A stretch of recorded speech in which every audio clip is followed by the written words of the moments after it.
प्रिय बच्चों, वातान हिंदी में आपका स्वागत है। रसखान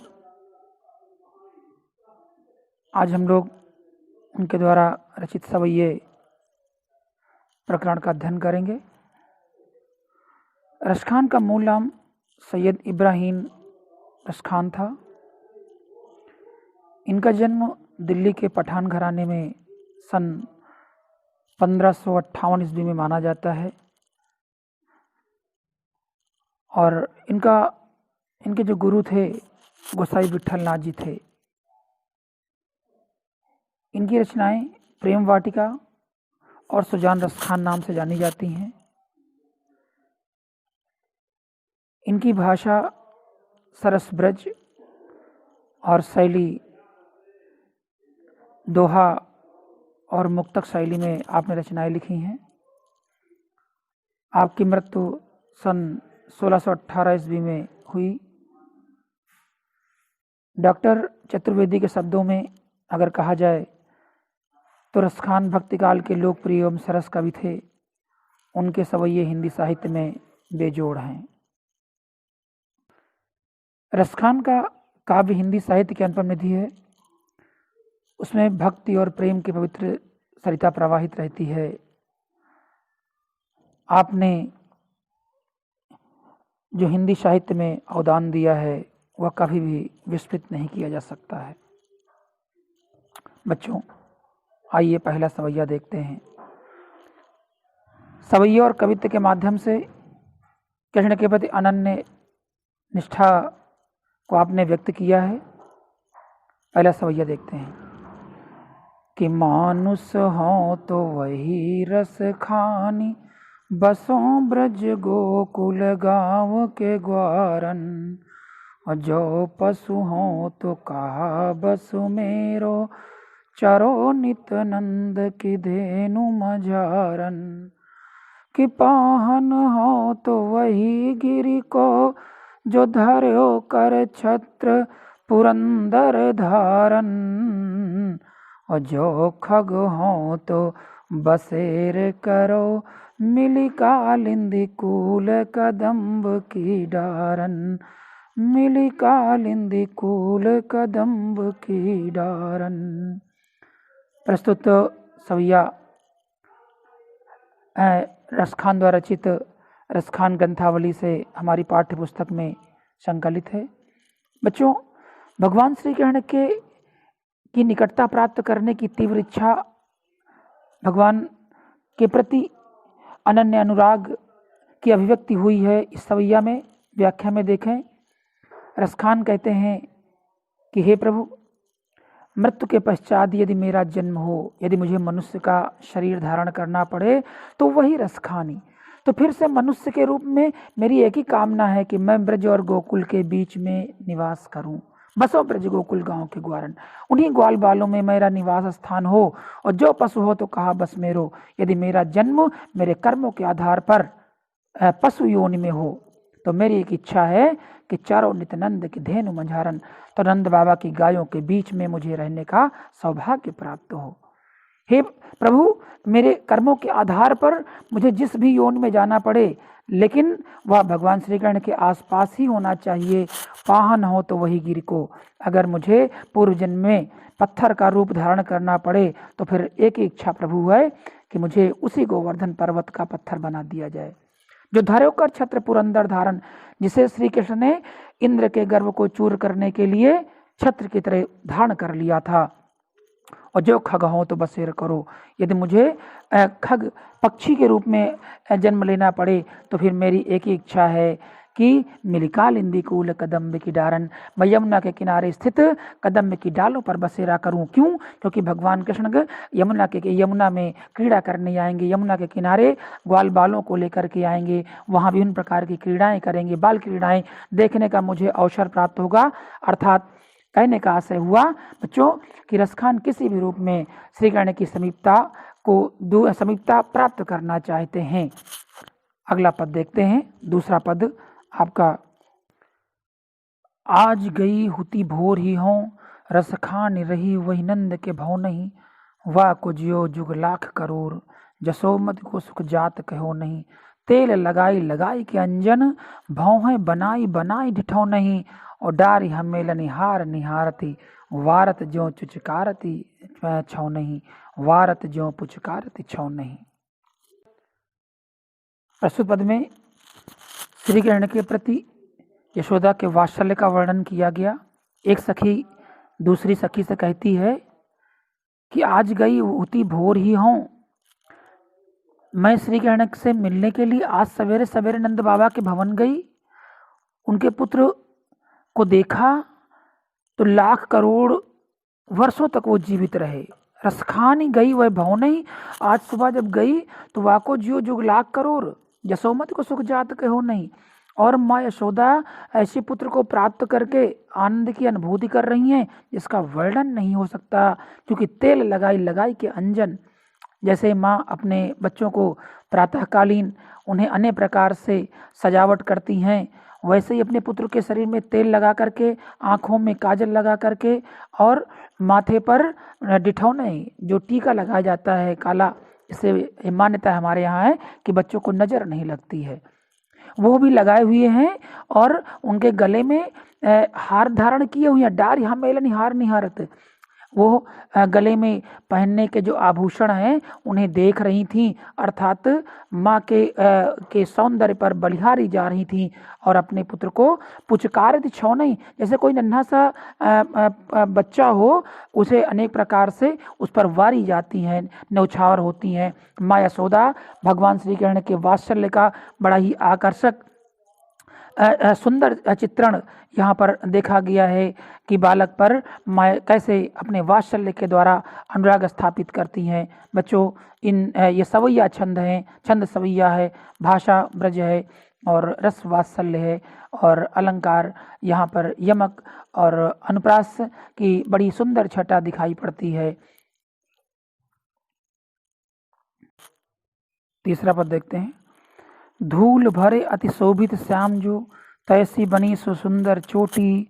खेलत खात फिरे अंगना, पग पैंजनी बाजती पीरी कचोटी। वा छवि की रस खान बिलोपति बिलोकत, वारत काम काम कला निधि कोटी। और काग के भाग बड़े सजनी, हरि हाथ सो लय गयो माखन रोटी। हरि हाथ सो लय गयो माखन रोटी। धूल भरे अति शोभित श्यामजू, भगवान श्री कृष्ण के बाल सौंदर्य का बड़ा ही मनोहारी चित्रण देखें। एक सखी भगवान श्री कृष्ण के बाल सौंदर्य का वर्णन दूसरी सखी से कहती है कि भगवान श्री कृष्ण धूल धारण किए हुए अपने श्याम कृष्ण बड़े ही आकर्षक लगते हैं। तैसी बनी सुर सुंदर चोटी, और उनके सिर पर सुंदर बनी हुई चोटी और भी उनकी शोभा को दुगुणित करती है। खेलत खात फिरे अंगना, वो आंगन में खेलते हुए खाते हुए घूमते हैं। और पैंजनी बाजती पीरी कचौटी, उनके पैरों से पायल बज रही है, उनके पैरों में पायल का गुंजार होता है, ऐसा लगता है पायल बज रही है। उनसे पीला कच्छा धारण किए हुए हैं। वह छवि को रसखान बिलोकती, भगवान श्री कृष्ण की सुंदरता को देख करके ऐसा लगता है कि देख करके। और वारत काम कला निधि कोटि, काम कहते हैं कामदेव को, कामदेव भी करोड़ों कलाओं को न्यौछावर कर देता है, जो कि बच्चों सुंदरता का देवता कामदेव माना जाता है। और कामदेव भी उनकी सुंदरता के सम्मुख हल्का पड़ जाता है, कमजोर पड़ जाता है। काक के भाग बड़े सजनी, हरि हाथ सो लय गयो माखन रोटी। सखी ने कहा, उस कौवे के भाग्य कितने अच्छे हैं, जिनकी सराहना करनी चाहिए। वो तो बड़ा भाग्यवान कौवा होता है जो भगवान श्री कृष्ण के हाथ से मक्खन और रोटी छीन कर खा रहा है।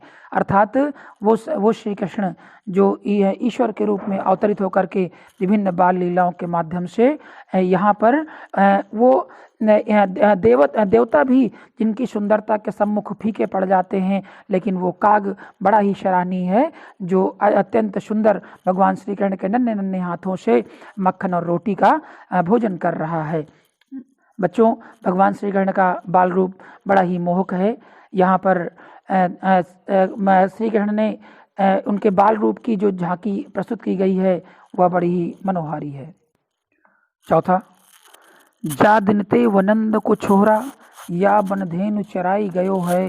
मोहनी ताननी गोधन गावत, बेनु बजाई रिझाई गयो है, वा दिन सौ कचटोना सुकै रसखानी हियो में समाई गयो है, और को ना काहो कि काने करे, सिगरो ब्रजबीर बिकाई गयो है, सिगरो ब्रजबीर बिकाई गयो है। बच्चों, एक गोपी एक दूसरी गोपी से कहती है, सखी जा दिन ते वो नंद का छोरा, जिस दिन से वो नंद का पुत्र अर्थात श्री कृष्ण या वनधेनु चराई गयो हो, वो नंदन वन में अपनी गायों को चराने आया है।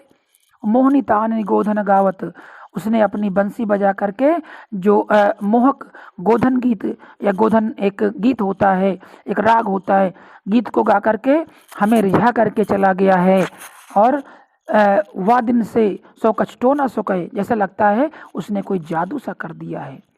रसखान हियो में समाई गए हो, अर्थात वो श्री कृष्ण हमारे हृदय में समाहित तो हो गया है। और को न काहो का कानी करे, कानी बच्चों मर्यादा होती है। तो गोपियाँ कह रही हैं कि तभी से किसी की कोई मर्यादा का पालन नहीं करता, अर्थात अपने मन के हृदय के भावों में श्री कृष्ण के प्रति अनन्य अनुराग की अभिव्यक्ति स्वतः हो जाती है।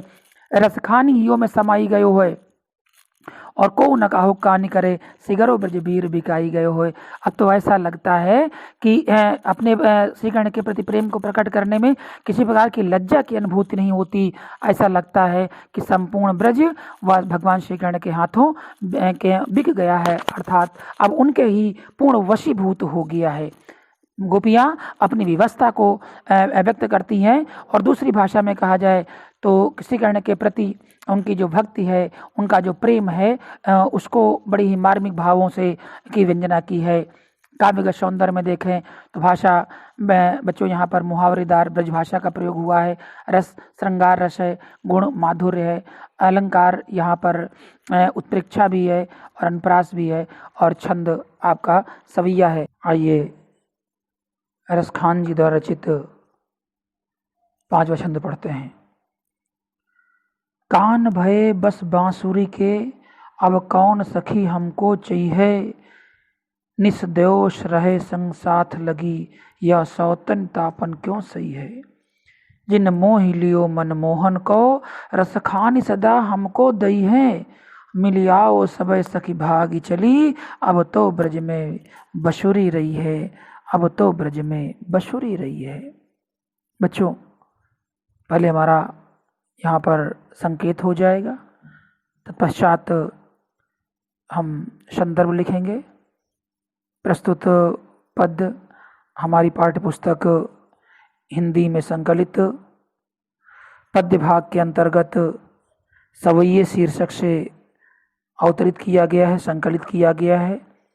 इसके रचनाकार कृष्ण भक्ति काव्यधारा के मूर्धन्य विद्वान, कृष्ण भक्ति काव्यधारा के बड़े ही उत्कृष्ट रचनाकार रसखान जी हैं।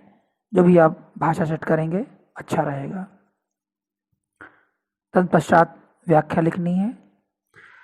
कान भये बस बांसुरी के, कन्हैया, गोपियों ने कहा, एक सखी कहती है कि दूसरी सखी से कि कन्हैया को तो वंशी ने अपने वशीभूत कर लिया है, अब कौन सखी हमको चाहिए, अब हमें कौन चाहेगा, हमसे कौन प्रेम करेगा, क्योंकि निस्दोष रहे संग साथ लगी। निस्दोष दिन रात, ये तो दिन रात कन्हैया के साथ साथ लगी रहती है। ये सौतन तापन क्यों सही है, इस सौत को तो कोई कष्ट होता नहीं है। ये बांसुरी तो दिन रात कृष्ण के साथ लगी रहती है, और यहाँ पर सौतिया डाक को प्रदर्शित करते हुए गोपियाँ कहती हैं, दुख तो केवल हमें उठाना पड़ता है, इस वंशी को तो दुख होता नहीं है।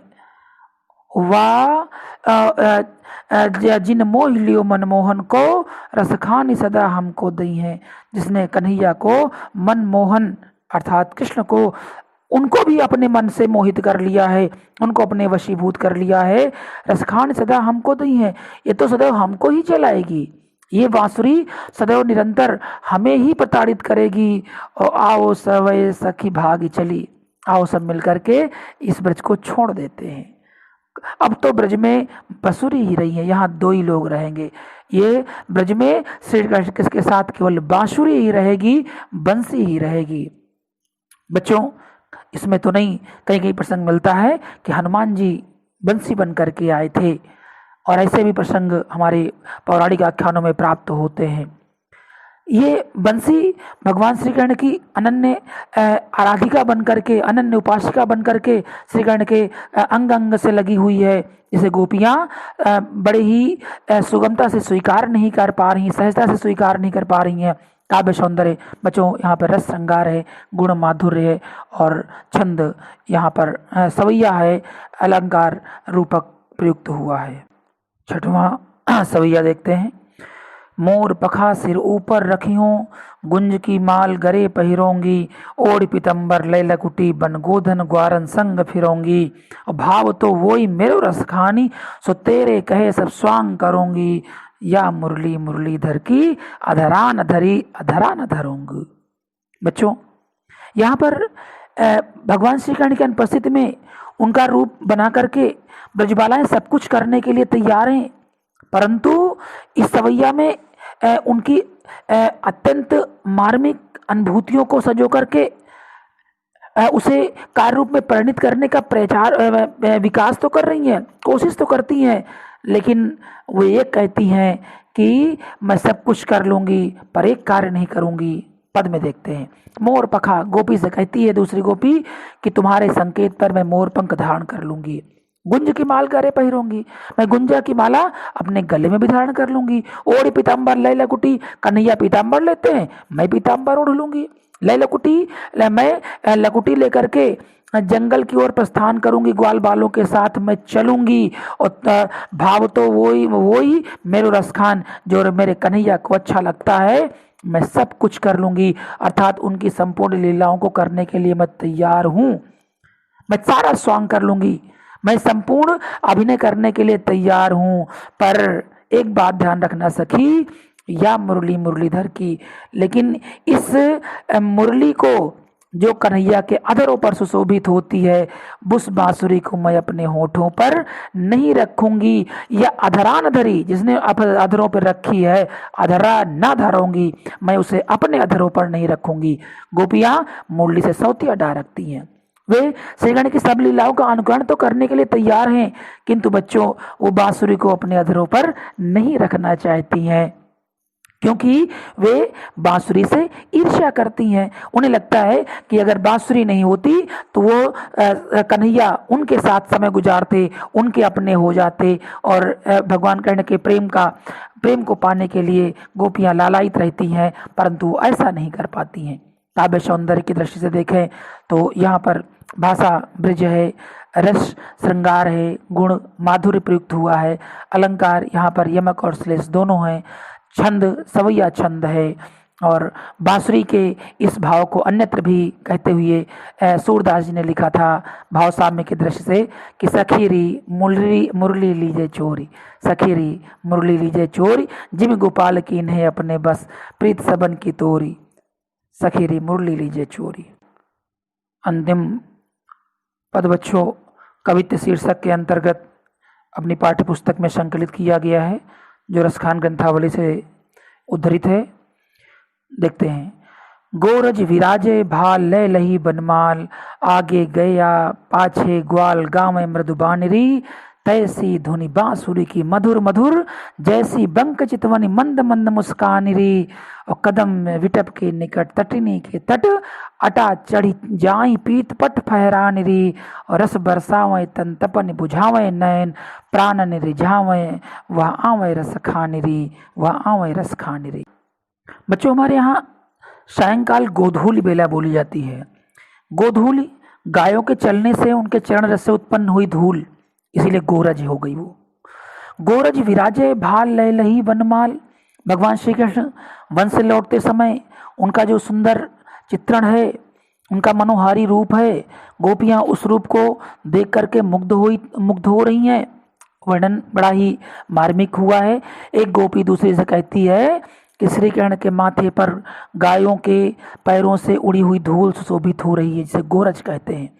वक्षस्थल पर उनके बनमाला सुशोभित हो रही है। आगे आगे गैया, पीछे पीछे ग्वाल बाल गाते बजाते हुए आनंद के साथ चले आ रहे हैं। जैसी धुनि बांसुरी की, बांसुरी जैसी मंद मंद मोहक ध्वनि बिखेर रही है, मधुर मधुर, वैसी बंक चितवनी, वैसे ही उनका तिरछा देखना, उनका मधुर देखना, उनकी बांकी चितवन वो भी बड़ी ही मनोहारी है, मंद मंद मुस्कान री। और जब वो धीरे धीरे चलते हुए मुस्कराते हैं तो ये सखी मन मानो उनके वशीभूत हो जाता है। कदम विटप के निकट तटनी के तट, गोपी कहती है कि उनकी मधुर छवि के अनुरूप यहाँ पर मेरा मन उनकी ओर बरबस आकृष्ट हो रहा है। और तू ए सखी अटा चढ़ी जाई पीठ फहराने, तू उसे देख तो सही, कहीं ऐसा तो नहीं है कि यमुना के किनारे वो कदम के वृक्ष के निकट श्री कृष्ण पीले वस्त्रों को फहराना, वहाँ पर जब कन्हैया जाते हैं तो पीतपट पीताम्बर होता है बच्चों, पीले वस्त्र होते हैं, उन्हें फहराते हैं और उनके सब क्रियाकलाप, संपूर्ण क्रियाकलाप इन ब्रजबालाओं को स्वतः ही अपनी ओर आकृष्ट करते हैं। वे रस के खान अर्थात श्री कृष्ण रस बरसावें तन तपन बुझावें, वो रस को बरसाने वाले हैं, तन की तपन को, तन के में लगी हुई आग को बुझाने वाले हैं। प्राणन रिझावें और मेरे प्राणों को मोहित करने वाले आवें वह रस खान री, वे रस के खान देख सखी इधर ही आ रहे हैं कि नहीं आ रहे हैं। अर्थात जब सायंकाल की वेला होती है, भगवान श्री कृष्ण का आगमन होता है तो गोपियों का मन स्वतः उत्कंठित हो जाता है, वह बड़ी अत्यंत भाव विभोर हो जाती हैं और मुग्ध गोपियां श्री कृष्ण की उस दशा को देख करके मोहित हो जाती हैं। कहती हैं कि आवें वो रस खान री, वो आवें और मेरे मन को स्वतः ही सुख शांति प्रदान करें। काव्य सौंदर्य बच्चों ये कवित्त छंद है। कवित्त में रसखान जी ने श्री कृष्ण के मनोहारी रूप का चित्रण किया है। यहाँ पर भाषा ब्रज है, रस श्रृंगार है, गुण माधुर्य है, अलंकार यहाँ पर मधुर मधुर मंद मंद, इनमें पुनरुक्ति प्रकाश अलंकार का प्रयुक्त हुआ है। और छंद बच्चों यहाँ कवित्त है। जो बच्चे नए हमारे चैनल पर जुड़ रहे हैं वो सब्सक्राइब करना ना भूलें और बेल आइकन को अवश्य प्रेस करें, जिससे उन्हें हमारे जितने भी वीडियो जारी होंगे वह उन्हें प्राप्त होते रहें। बहुत बहुत धन्यवाद है।